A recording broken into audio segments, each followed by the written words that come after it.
Another day in the dock for one of the most recognizable faces of Hong Kong's pro-democracy movement.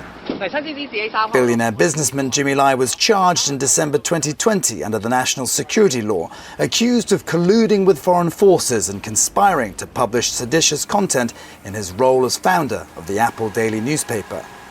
Prosecutors pointed to his meetings with senior US government officials and identified articles they said encouraged people to protest against the government. But the case against the 76-year-old has dragged on. The trial was meant to get underway 2 years ago, but has faced repeated delays. These things are always in shades and roundabouts. Kevin Yam is a former Hong Kong lawyer wanted for national security offences and living in exile.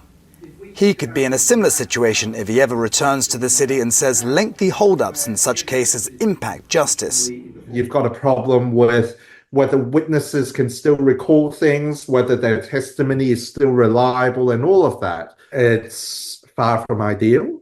And what's made worse in all of this is the national security laws, denial of bail for most people who are charged.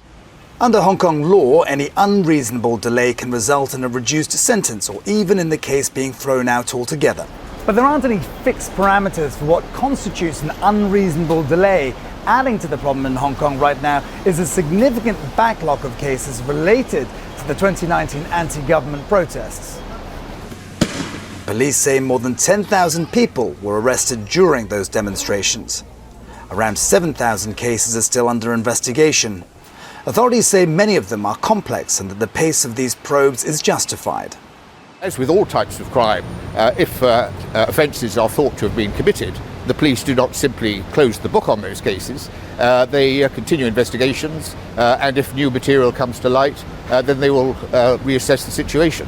The trial has drawn international interest. British Prime Minister Keir Starmer raised concern about reports of Lai's poor health following a meeting with Chinese President Xi Jinping on the sidelines of the G20 summit in Brazil. And incoming US President Donald Trump has pledged to secure Lai's release.